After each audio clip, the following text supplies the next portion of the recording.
ಮಾವು ಬೆಳೆಗಾರರ ಸಂಕಷ್ಟ, ರಾಜ್ಯ ಸರ್ಕಾರದ ಆಡಳಿತ ವೈಫಲ್ಯ ಹಾಗೂ ಕಾಂಗ್ರೆಸ್ ಸರ್ಕಾರದ ಕಾರ್ಯವೈಖರಿಯನ್ನು ಖಂಡಿಸಿ ವಿಧಾನ ಪರಿಷತ್ ವಿರೋಧ ಪಕ್ಷದ ನಾಯಕ ಹಾಗೂ ಬಿಜೆಪಿ ಹಿರಿಯ ಮುಖಂಡ ಚಾಲವಾಡಿ ನಾರಾಯಣಸ್ವಾಮಿ ಅವರು ಇಂದು ಶ್ರೀನಿವಾಸಪುರ ಪಟ್ಟಣದಲ್ಲಿ ಪತ್ರಿಕಾಗೋಷ್ಠಿ ನಡೆಸಿದರು. ಪತ್ರಿಕಾಗೋಷ್ಠಿಯಲ್ಲಿ ಮಾತನಾಡಿದ ಅವರು, ಶ್ರೀನಿವಾಸಪುರ ಭಾಗದ ಮಾವು ಬೆಳೆಗಾರರು ಈ ಬಾರಿ ತೀವ್ರ ಸಂಕಷ್ಟಕ್ಕೆ ಸಿಲುಕಿದ್ದು, ರಫ್ತು ಪ್ರಮಾಣ ಕುಸಿತ ಮತ್ತು ಬೆಲೆ ಪಾತಾಳಕ್ಕಿಳಿದಿರುವುದರಿಂದ ರೈತರು ಆರ್ಥಿಕ ಸಂಕಷ್ಟ ಎದುರಿಸುತ್ತಿದ್ದಾರೆ ಎಂದು ಹೇಳಿದರು. ರಾಜ್ಯದಲ್ಲೇ ಅತಿ ಹೆಚ್ಚು ಮಾವು ಬೆಳೆಯುವ ಪ್ರದೇಶವಾಗಿರುವ ಶ್ರೀನಿವಾಸಪುರದ ರೈತರ ನೆರವಿಗೆ ಸರ್ಕಾರ ತಕ್ಷಣ ಮುಂದಾಗಬೇಕು ಎಂದು ಒತ್ತಾಯಿಸಿದರು. ಮಾವು ಬೆಳೆಗಾರರಿಗೆ ಬೆಂಬಲ ಬೆಲೆ ಘೋಷಿಸುವಂತೆ ಕೇಂದ್ರ ಕೃಷಿ ಸಚಿವ ಶಿವರಾಜ್ ಸಿಂಗ್ ಚೌಹಾಣ್ ಅವರಿಗೆ ಪತ್ರ ಬರೆಯುವುದಾಗಿ ತಿಳಿಸಿದ ಅವರು, ರಾಜ್ಯ ಮತ್ತು ಕೇಂದ್ರ ಸರ್ಕಾರಗಳು ತಲಾ 50% ವೆಚ್ಚ ಭರಿಸಿ ರೈತರಿಗೆ ಪರಿಹಾರ ನೀಡಬೇಕು ಎಂದರು. ರೈತರ ಹಿತದೃಷ್ಟಿಯಿಂದ ತಕ್ಷಣ 500 ಕೋಟಿ ರೂಪಾಯಿ ವಿಶೇಷ ಪ್ಯಾಕೇಜ್ ಘೋಷಿಸಬೇಕು ಎಂದು ಆಗ್ರಹಿಸಿದರು. ರಾಜ್ಯ ಸರ್ಕಾರದ ವಿರುದ್ಧ ತೀವ್ರ ಟೀಕೆ ವ್ಯಕ್ತಪಡಿಸಿದ ಅವರು, ಸಚಿವರು ಜನರ ಸಮಸ್ಯೆಗಳನ್ನು ಆಲಿಸುವ ಬದಲು ಖಾತೆಗಳಿಗಾಗಿ ಕಿತ್ತಾಟ ನಡೆಸುತ್ತಿದ್ದಾರೆ ಎಂದು ಆರೋಪಿಸಿದರು. ಕೆಲವರಿಗೆ ಜನಸೇವೆಗಿಂತ ಲಾಭದಾಯಕ ಖಾತೆಗಳೇ ಮುಖ್ಯವಾಗಿವೆ ಎಂದು ವ್ಯಂಗ್ಯವಾಡಿದರು. ಗೃಹಲಕ್ಷ್ಮಿ, ವೃದ್ಧಾಪ್ಯ ವೇತನ ಸೇರಿದಂತೆ ಸರ್ಕಾರದ ಹಲವು ಗ್ಯಾರಂಟಿ ಯೋಜನೆಗಳ ಅನುಷ್ಠಾನದಲ್ಲಿ ಗೊಂದಲವಿದ್ದು, ಸಾವಿರಾರು ಫಲಾನುಭವಿಗಳು ಯೋಜನೆಗಳಿಂದ ವಂಚಿತರಾಗಿದ್ದಾರೆ ಎಂದು ದೂರಿದರು. ಸರ್ಕಾರ ಬಿಡುಗಡೆ ಮಾಡಿದ ಹಣದ ಲೆಕ್ಕಪತ್ರವು ಸ್ಪಷ್ಟವಾಗಿಲ್ಲ ಎಂದು ಪ್ರಶ್ನಿಸಿದರು. ನ್ಯಾಯಬೆಲೆ ಅಂಗಡಿಗಳಲ್ಲಿ ಸಮರ್ಪಕ ಆಹಾರ ಧಾನ್ಯ ವಿತರಣೆ ಆಗುತ್ತಿಲ್ಲ. ಜನರಿಗೆ ನೀಡಿರುವ ಭರವಸೆಗಳು ಪೂರ್ಣ ಪ್ರಮಾಣದಲ್ಲಿ ಜಾರಿಯಾಗುತ್ತಿಲ್ಲ ಎಂದು ಆರೋಪಿಸಿದ ಅವರು, ಈ ಖಾತೆ ವ್ಯವಸ್ಥೆಯಿಂದ ಸಾರ್ವಜನಿಕರು ಹಾಗೂ ರೈತರು ಸಾಕಷ್ಟು ತೊಂದರೆ ಅನುಭವಿಸುತ್ತಿದ್ದಾರೆ ಎಂದು ಹೇಳಿದರು. ವಿವಿಧ ನೇಮಕಾತಿ ಹಗರಣಗಳ ಕುರಿತು ಪ್ರತಿಕ್ರಿಯಿಸಿದ ಅವರು, ತಪ್ಪು ಮಾಡಿದವರ ವಿರುದ್ಧ ಕಠಿಣ ಕ್ರಮ ಕೈಗೊಳ್ಳಬೇಕು. ಮುಂದಿನ ದಿನಗಳಲ್ಲಿ ಯಾರು ಇಂತಹ ಕೃತ್ಯಗಳಿಗೆ ಮುಂದಾಗದಂತೆ ಕಠಿಣ ಶಿಕ್ಷೆ ವಿಧಿಸಬೇಕು ಎಂದು ಒತ್ತಾಯಿಸಿದರು. ಒಟ್ಟಾರೆ ರೈತರ ಸಮಸ್ಯೆಗಳು, ಗ್ಯಾರಂಟಿ ಯೋಜನೆಗಳ ಗೊಂದಲ, ಸಚಿವರ ಖಾತೆ ಕಿತ್ತಾಟ ಹಾಗೂ ಆಡಳಿತ ವೈಫಲ್ಯಗಳ ಕುರಿತು ರಾಜ್ಯ ಸರ್ಕಾರದ ವಿರುದ್ಧ ತೀವ್ರ ಅಸಮಾಧಾನ ವ್ಯಕ್ತಪಡಿಸಿದ ಛಲವಾದಿ ನಾರಾಯಣಸ್ವಾಮಿ, ಜನರ ಸಮಸ್ಯೆಗಳಿಗೆ ಸರ್ಕಾರ ತಕ್ಷಣ ಸ್ಪಂದಿಸಿ ಅಗತ್ಯ ಕ್ರಮ ಕೈಗೊಳ್ಳಬೇಕು ಎಂದು ಆಗ್ರಹಿಸಿದರು. ಪತ್ರಿಕಾಗೋಷ್ಠಿಯಲ್ಲಿ ಬಿಜೆಪಿ ಮುಖಂಡರಾದ ಡಾ ವೇಣುಗೋಪಾಲ್, ಮಂಡಲ ಅಧ್ಯಕ್ಷ ರೋಣೂರು ಚಂದ್ರಶೇಖರ್, ರಾಜ್ಯ ರೈತ ಮೋರ್ಚಾ ಕಾರ್ಯದರ್ಶಿ ಲಕ್ಷ್ಮಣಗೌಡ, ಪ್ರಧಾನ ಕಾರ್ಯದರ್ಶಿ ಶೆಟ್ಟಿಹಳ್ಳಿ ನಾಗಭೂಷಣ್, ನಾಗರಾಜು ರೆಡ್ಡಿ, ಎಸ್ಸಿ ಮೋರ್ಚಾ ಅಧ್ಯಕ್ಷ ಚೊಕ್ಕನಹಳ್ಳಿ ನಾರಾಯಣಸ್ವಾಮಿ, ನಗುದೇನಹಳ್ಳಿ ಚಂದ್ರಶೇಖರ್, ದೇವಲಪಲ್ಲಿ ರಘು ಸೇರಿದಂತೆ ಹಲವು ಬಿಜೆಪಿ ಮುಖಂಡರು ಹಾಗೂ ಕಾರ್ಯಕರ್ತರು ಉಪಸ್ಥಿತರಿದ್ದರು. ಬಂದವರೆಲ್ಲ ಕೋಲಾರಕ್ಕೆ ಬರ್ತಾರೆ, ಬೆಂಗಳೂರಿಗೆ ಹೋಗ್ತಾರೆ ಅನ್ಸ್ಕೊಳ್ಬಾರ್ದು.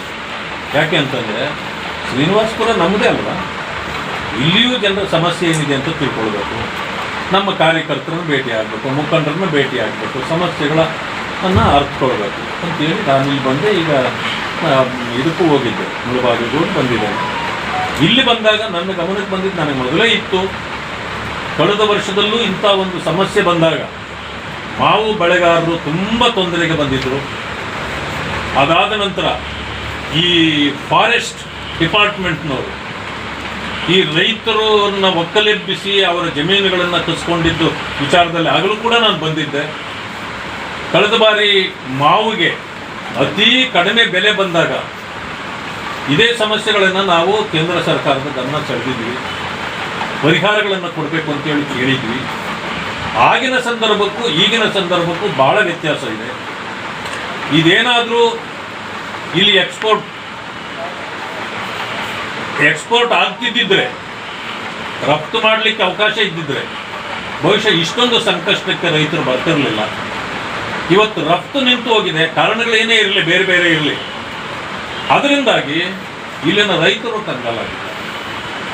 ಇಡೀ ನಮ್ಮ ರಾಜ್ಯದಲ್ಲಿ ಹೆಚ್ಚು ಮಾವು ಬೆಳೆಯತಕ್ಕಂಥ ಅದು ಅಂತಂದರೆ ಅದು ಕೋಲಾರ, ವಿಶೇಷವಾಗಿ ಶ್ರೀನಿವಾಸಪುರ. ಮಾವು ನಿಗಮ ಕೂಡ ರಾಜ್ಯ ಸರ್ಕಾರ ಮಾಡಿದರೆ ಅದು ಇರ್ತಕ್ಕಂಥದ್ದು ಕೂಡ ಇಲ್ಲೇ ಶ್ರೀನಿವಾಸಪುರದಲ್ಲಿ.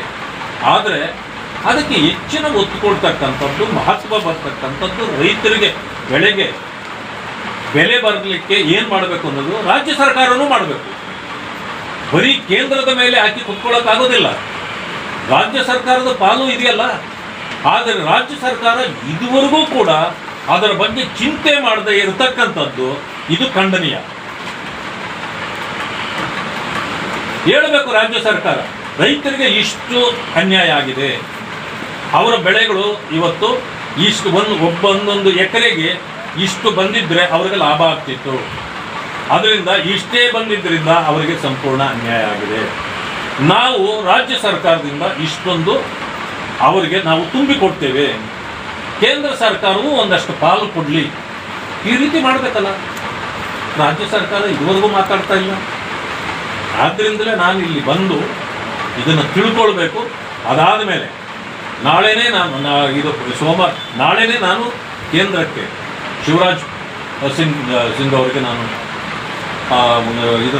ಪತ್ರ ಬರೀತೇನೆ. ತಕ್ಷಣ ಬೆಂಬಲ ಬೆಲೆಯನ್ನು ಘೋಷಣೆ ಮಾಡಬೇಕು. ರಾಜ್ಯ ಸರ್ಕಾರ 50%, ಕೇಂದ್ರ ಸರ್ಕಾರ 50%, ಎರಡೂ ಸರ್ಕಾರಗಳು ಸೇರಿ ರಾಜ್ಯದಲ್ಲಿ ಬೆಳೀತಾ ಎಲ್ಲೆಲ್ಲಿ ಇವತ್ತು ಮಾವು ಬೆಳೀತಿದ್ದಾರೋ ಎಲ್ಲರಿಗೂ ಪರಿಹಾರವನ್ನು ಕೊಡ್ತಕ್ಕಂಥ ಕೆಲಸ ಮಾಡಬೇಕು.